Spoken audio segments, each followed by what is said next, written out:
ඔන්න දැන් අපි පටන් ගන්නේ අටවසරේ පන්තියේ ලකුණු 100ක් ලබා ගැනීමේ වැඩසටහන කරන අපේ ඊළඟ එපිසෝඩ් එක. හරිද? ඒතකොට පුතේ මම ඔයගොල්ලන්ට දීලා තියෙන ගණන් දෙකේ දීලා තියෙන්නේ මෙන්න මේ වගේ ගාණක්. හරිද? ඒතකොට ඔයගොල්ලෝ දාලා තිනවා ABED කියන්නේ එළවලු වගාකර බීම් කොටසක්. ඒකේ පුතේ එක කොටසක් ඇවිල්ලා ඍජුකෝණාශ්‍රාකාරයි අනිත් කොටස ඇවිල්ලා ත්‍රිකෝණාකාරයි. ඒතකොට පළවෙනි ප්‍රශ්නෙන් අහලා තියෙන්නේ මොකක්ද ABCD කියන කොටසේ වර්ගඵලය. ඒතර මේක ඇවිල්ලා පුතේ ඍජුකෝණාශ්‍රයක්නේ.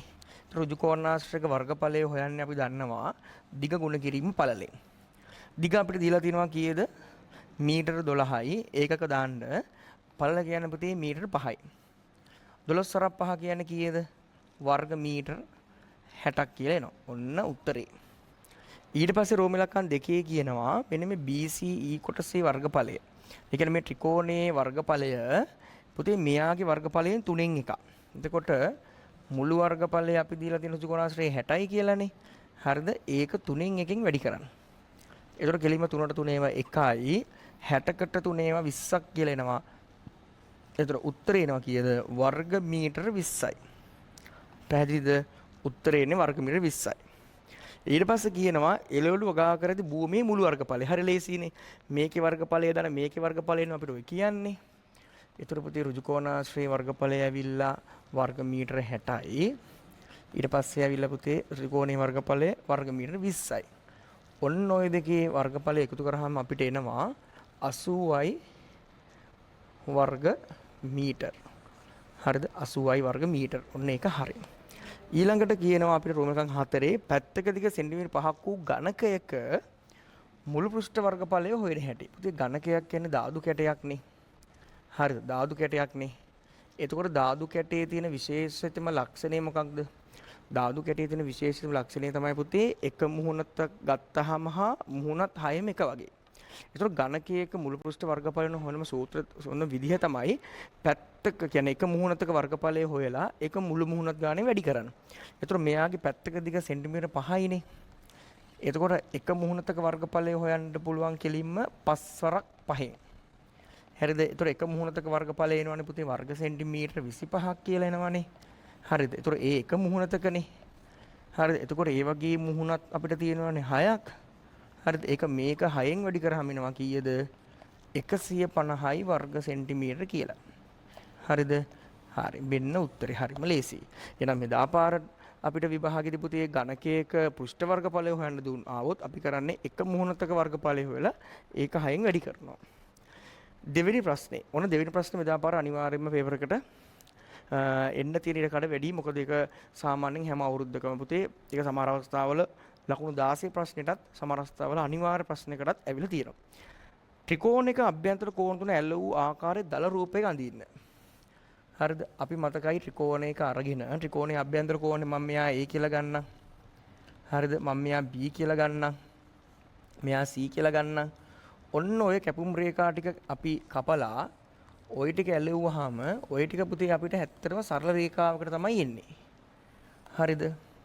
සරල රේඛාවට තමයි එන්නේ. එතකොට මම නිකන් ඔක ABC කියලා ගන්නම්. හරි.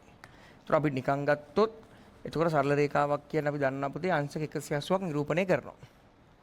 ඊළඟට අහන චතුරස්‍රයක අභ්‍යන්තර කෝණ 4. චතුරස්‍රයක් අරගෙන හරිද? මම එක ගන්නම්කෝ මෙතන P කියලා ගන්නම්. මෙතන Q කියලා ගන්නම්. මෙතන R කියලා ගන්නම්. මෙයා S කියලා ගන්නම්කෝ. එතකොට මෙන්න මේ කෝණ 4 තියෙනවනේ. හරිද? ඔන්න ඔය කෝණ 4 කපලා ඇලෙව්වහම අපිට පුතේ හරියටම ලක්ෂයක් වටේකට තමයි ඔක සෙට් වෙන්නේ. හරිද? මම මේක P කියලා ගන්නම්. මේක Q කියලා ගන්නම්. මේක R කියලා ගන්නම්. මේක S කියලා ගන්නම්. එතකොට මෙතනින් නිරූපණය කරන්න කීයක්ද? අංශක 360ක්. හරිනේ. සරල රේඛාවක් කියන්නේ අංශක 180ක්. පුතේ තලයක් මත පිහිටි ලක්ෂයක් වටා කෝණ එකතු අංශක 360යි. රෝම ඉලක්කම් 3 කියනවා චතුරාශ්‍රයේ අභ්‍යන්තර කෝණ ඓක්‍ය. චතුරාශ්‍රයේ අභ්‍යන්තර කෝණ ඓක්‍ය ත්‍රිකෝණයේ වර්ගඵලය ත්‍රිකෝණයේ අභ්‍යන්තර කෝණ ඓක්‍ය යන සම්මතතාවයේ සත්‍යතාවය. හරිනේ. අපිට දැන්ට නිකන්වත් තේරෙනවානේ දැන් 180 වගේ දෙගුණයක් නේ 360 කියන්නේ. හරිද? එතකොට අපි ලියනවා හරිද? එතකොට අපිට කෙලින්ම 180 වගේ දෙගුණයක් නේ 360 කියන අපිට දැනෙනවනේ ඒක. එතකොට අපි ලියන්න පුළුවන් ඕන හරිද? 360 කියන එක සමානයි 180 ගුණ කිරීම දෙකෙන් හැදෙනවා. ඇත්තටම කවුද? චතුරස්‍රයේ අභ්‍යන්තර කෝණනේ. හරිනේ. චතුරස්‍රයේ අභ්‍යන්තර කෝණ. හරිද? සමානයි. හරිද? මේක දෙක කියන එක නම් මම ටිකක් අනිත් පැත්ත හරව ගන්නම්කෝ. දෙක ගුණ කිරීම 180 කිව්වත් හරිනේ. ඒතර මේකේ දෙක ගුණ කිරීම 180 කියන්නේ පුතේ මොකද්ද? ත්‍රිකෝණයේ අභ්‍යන්තර කෝණ. හරි නේද? ත්‍රිකෝණයේ අභ්‍යන්තර කෝණ. හරිනේ. හරිද? අපිට ඕකනේ පෙන්වන්න කියන්නේ ඔය වගේ සම්බන්ධතාවයක් තිබ්බනම් හරි. ඊළඟට B වල රෝම ඉලක්කම් 1. හරිද? B වල රෝම ඉලක්කම් 1. මෙන්න මෙහෙමනේ තියෙන්නේ. මෙතන අංශක 90ක් තියෙනවා. මෙතන D කියලා තියෙනවා. මෙතන 50යි. මෙතන 70යි. මෙතන A. මෙතන B. මෙතන C. හරිද? මෙන්න මේකේ අපි ඉස්සල්ලාම හොයමු තේ ඒව. ඒ හොයන්න පුළුවන් ත්‍රිකෝණයේ අභ්‍යන්තර කෝණ තුනෙන්. හරිද? ත්‍රිකෝණයේ අභ්‍යන්තර කෝණ තුනේ එකතු 180යි නේ. එහෙනම් ඔයගොල්ලෝ A එකතු කිරීම 70 එකතු කිරීම 50. හරිද? ඒක සමානයි කීයටද? 180. එතකොට 70යි 50යි කීයද? 120යි. ඒක සමානයි කීයටද? 180යි. ධන 120 නැති කරන්න දෙපැත්තෙන් 120ක් අඩු කරමුද? හරි දෙපැත්තෙන් 120ක් අඩු කරමු. ඒතර කෙලින්ම ඒ වල උත්තරේ ඔයාට 60ක් කියලා එන්න ඕනේ. එහෙනම් පුතේ මේ විදිහටම. ඒතර විභාගෙදිත් ඕගොල්ලෝ මේ වගේ පියවරත් එක්කම හදන්න ඕන. සමහර ළමයි ඉන්නවා මේ ඔක්කොම හිතේ එකතු කරලා හිතින් අඩු කරලා දානවා. ඒතකොට ඔයාට ලකුණු කැපෙනවා. ඒ නිසා මේ වගේ පියවර හදන්න ඔයා අනිවාර්යයෙන්ම පුරුදු වෙන්න ඕනේ. හරිද? මෙයා 60යි. ඒතර B A හා B වල එකතුව අපිට A දන්න B වල එකතුව පුතේ සරල රේඛාවක් නේ. එතනත් 180යි නේ. දැන් A වල 60යි. හරිද? B සමානයි 180යි. මේ 60 නැතිකරන්න දෙපැත්තෙන්ම 60ක් අඩු කරා නම් හරිනේ. දෙපැත්තෙන්ම 60ක් අඩු කරා නම් හරි. ඒතර මෙයාට මෙයා කැපෙනවා 180න් 60ක් ගියාම කීය දෙන්නේ? 120යි. ඔන්න ඒක හරි. හරි 120යි. ඒතර ඒකත් හරි. ඔන්න මං ඒකත් එතනින් දාගත්තා මතු ප්‍රයෝජනෙට. මේ D හොයන්න පුළුවන් ආයෙත් මේ ඔක්කොම 180යි නේ. හරි ආයෙත් 180යි නේ. එහෙනම් මම ලියනවා D එකතු කිරීම 50 එකතු කිරීම 90 සමානයි 180යි නේ. එතකොට 90යි 50යි කියන්නේ 140යි. ඒක සමානයි 180යි. හරි මේ 140 දෙපැත්තෙම 140ක් අඩු කරමු. හරි. එතකොට මෙයා කැපෙනවා 180න් 40ක් ගියාම 40යි. ඔන්න පුතේ D කියන්නේ 40යි. අපි D කියන එකනත් ලකුණු කරගමු රූපේ. දැන් C හොයන්න පුළුවන් මේ ත්‍රිකෝණේ DBC. ඔය DBC කියන්නේ ත්‍රිකෝණයේ අභ්‍යන්තර කෝණ තුනක් නේ. ඒක දානවා. ඒක ලියනවා D එකතු කිරීම B එකතු කිරීම C සමානයි 180. D කියන එක න දන්නවද? ඔව් 40යි. B කියන එක න දන්නවද? ඔව් 120යි. C කියන එක න දන්නේ නැහැ 180යි. පුතේ 60යි 120යි 40 කියන්නේ 160යි. C සමානයි 180යි. මෙතන ධන 160 නැති කරන්න දෙපැත්තම 160ක් අඩු කරන්න.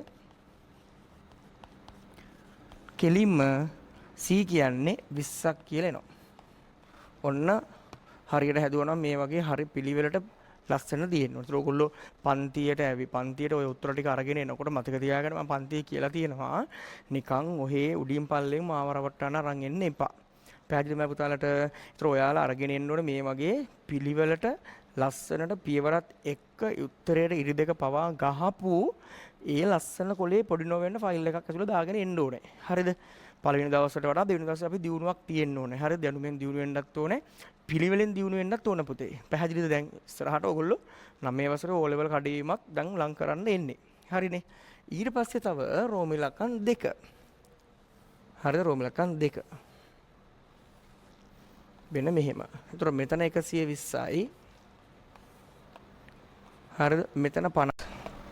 හරිද? මෙතන 40. මෙතන y.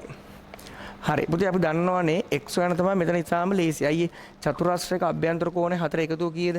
චතුරස්‍රයක අභ්‍යන්තර කෝණය 4 එකතුව 360යි. එහෙනම් මම ලියනවා x එකතු කිරීම 50 එකතු කිරීම 120 එකතු කිරීම 40 එකතු කිරීම සමානයි කීයටද? 360කට. හරිද? මෙතන 120යි 40යි 160යි 160යි 50 කියන්නේ 210යි. හරිද? ඒක සමානයි 360කට. ධන 210 නැති කරන්න දෙපැත්තම 210න් දෙපැත්තෙම 210ක් අඩු කරන්න. හරි දෙපැත්තෙම 210ක් අඩු කරන්න. එතකොට කෙලින්ම 360න් 210ක් ගියා වෙනවා 150යි. හරිද? 150යි. සරල රේඛාවක් නේ පුතා x y එකතුව. ඒතර x ධන y වල එකතුව සමානයි 180යි. ඒතර අපි x කියන්නේ 150 කියලා ගත්තා. එකතු කිරීම y සමානයි 180යි. මේ 150 නැති කරන්න මොකද කරන්නේ? දෙපැත්තෙම 150ක් අඩු කරන්න. ඒක සමානයි ඔන්න මෙයාට මෙයක් කැපෙනවා උත්තරේනේ 30යි. හරි නේද? පැහැදිලි ඇති. හරි. එහෙනම් ඔන්න පුතේ ඕගොල්ලන්ට අද දවසේ මේ සතියේ දුන්න ගණන් දෙක මම ලස්සන විවරණයක් එක්ක ඕගොල්ලන්ට ඔන්න මම කියලා දුන්නා. ඒතර ඕගොල්ලෝ මේ වීඩියෝ එක බලලා පන්තියේකට මේක හොඳට අවබෝධයකින් අරගෙන හරිද? මම පන්තියේදී ඔක බලනකොට ප්‍රශ්නයක් ඇහුවා. මේ පාඩමේ ඉගෙනගත්ත දේවලු ඔයාගේ ඔළුවේ තියෙන්න ඕන. එහෙනම් හෙට දවසේ අපේ ටර්ම් ටෙස්ට් එකට ලකුණු 100ක් ගන්න අපේ ඔන්න පුතේ තවත් එපිසෝඩ් එකක් නැත්නම් අපි තවත් වීඩියෝ එකකින් අපි ඔයාලට ආවා. ඉතින් ආදරණීය දරුවනේ හරි ඉතින් ආදරණීය අම්මේ තාත්තේ අපි ඕගොල්ලන්ට කියන්නේ හැම වෙලෙම අපි උත්සාහ කරන්නේ ඕගොල්ලන්ගේ දරුවන්ව හොඳ ලකුණු තැනකට ගේන්න. හරි. ඉතින් ඒ නිසා මේ කරන උත්සාහය ඕගොල්ලන්ට අනිවාර්යයෙන්ම දැනේ. ඉතින් ඒ නිසා පුතේ මේ වීඩියෝ එක බලලා අනිවාර්යයෙන්ම කමෙන්ට් එකක් දාන්න අමතක කරන්නත් එපා. ලයික් කරන්න අමතක කරන්නත් එපා. ඉතින් මේ වීඩියෝ හොඳට බලලා ඕගොල්ලන් මෙදාපර ටර්ම් ටෙස්ට් එකෙන් ලකුණු 100ක් ගන්න ඔයාලට ශක්තිය ධෛර්ය ලැබේවා කියලා ප්‍රාර්ථනා කරනවා. එහෙනම් හැමෝටම ආයිබෝවන්.